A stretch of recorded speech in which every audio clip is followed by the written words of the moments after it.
how did you find the men that you would call your close friends? Like, what did you look for in those people? I tried to find people that I could add value to. And I tried to always keep in check this sense that I'm not worthy to be in this conversation. So I know there's a common like Instagram-y thing, like find the 10 guys that you want to be one day and you go see what you can learn from them. I think that turns every human interaction into an ROI, into a 401k. I'm going to put this in and hope that I get this out of it. And I think that's the death of true relationships. So the joke around here that's not a joke was I had an 18-month ramp-up plan for this new job. I'd never been on the radio. I'd never been on podcast. I didn't know anything about this. I just joined here late January 2020. The world melts down in March. And then just a few months later, Dave Ramsey is like, I hired you to help hurting people. Everybody's hurting. We're going to figure this out on the air. So my first time on the radio was on the second largest radio show in America, okay? The very first episode, maybe the second one, he said something, and I don't remember what it was about, but I remember saying, that's not right. And you could feel the and I didn't know enough to know you don't tell Dave Ramsey on the Dave Ramsey show that's not right. It started a great conversation. He loved it. The audience was like, who's this guy? But here's the most important thing. I wanted to add value to what I was doing. That's what I thought I got hired to do. And I didn't put my self-worth into whether this other guy likes me. My wife likes me, and my friends like me, and my kids like me. And so I think when you are trying to find other men in your life, other women in your life, those that we want to hang out with feel the globbiness of, you know what I mean? They feel it instead of nice shoes, man. And you might get some, but there will be a guy that's like, dude, that guy, like that's my guy. Does that make sense? Yeah. And so I think, where can I add value to something? Like, hey, let me help you with your yard. Or I've got a neighbor who's doing a thing like, hey, let me watch your house while you're gone. He doesn't know me, right?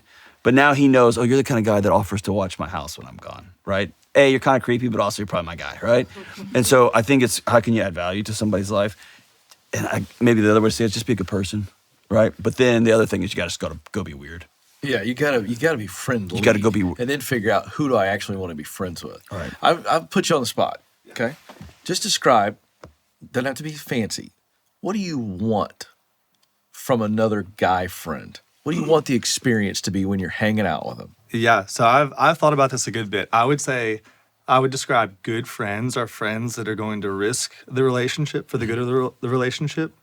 And the way that would play out is someone who's willing to make me feel uncomfortable for my good. Because at any point, if they make me uncomfortable, I can just up and leave and don't have to address it. But a lot of times it's those friends that are willing to do that I know are true, like very good friends. And it's like friends that do that are rare because not many people want to have those conversations that are going to make you good as a person or make you better. But the times that I have had friends do that for me, that in the moment, not appreciative of it, later on. Well, I would just say real quick to that, the reason I asked that question is because now you know what you need, so now you know what you're looking for. And those friends are going to be very rare because you need a truth teller. Someone who's very blunt. Just tell the truth. They're very comfortable with confrontation because confrontation doesn't require anger. Confrontation is just simply, I'm going to confront what I see and what I hear, and I'm going to throw my point of view at it. So not everybody's comfortable with that. So as you begin to navigate relationships with other men out there, you ask enough questions, you're so inquisitive that you figure out pretty quickly, oh, this guy, he's not that. Yeah. So if you're needing somebody like that in your life, you got to search them out. But the way you do it is not walking around going, hey, what's your level of confrontation? How do you feel about that? No, it's just you're finding out, okay, where would some of those men be, by the way? But I also think you have to be the guy. You got to have the reputation of the guy that will tell the truth. Like, I just tell the truth. That's right, because you'll attract.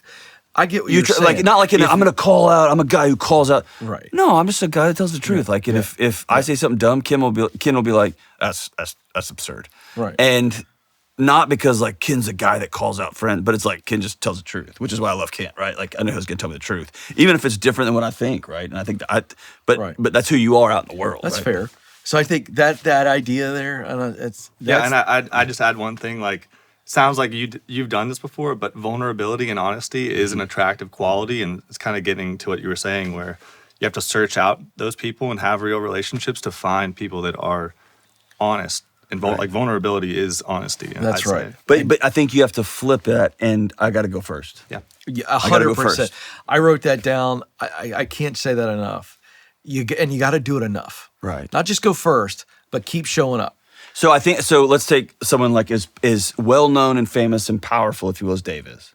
Like, my dad loves me, my wife loves me, so I don't need that from him. What I need is a trustworthy boss, a trustworthy like leader who's going to lead the company, and I need someone to teach me the ropes. Right? I don't know how to play guitar, and now I'm all of a sudden on stage, and he handed me guitar. I don't know how to do this, and also I happen to be by one of the most well-known financial minds of the world, so he's my right. And he needs me to tell him the truth. If he calls something out on the radio, I'm like, I don't think that's right. And so there's this, I'm not afraid to be like, dude, I don't even know what you just said. And I didn't know enough. He would go through this long explanation of a mutual fund on air, and I'd be like, hey, could you say that? This is on air. Yeah. Could you say that like I was a fourth grader? Because I don't really understand what you just said. Then they're like, dude, the audience loves that because sometimes I'm not scared to look dumb in front of him because I haven't outsourced, please tell me that I've got value. That's not his job in my life, right? Which allows us to get closer and closer and closer. And now I consider him a great friend, and he's wise, and he's helped me with some really gnarly stuff in my personal life. But it's because I'm not scared to look dumb, right? But it's like going back to going first. Yeah. But all of it like works on a domino. Like that's because this stuff at home is okay. And that allows me to go out and be like, yeah.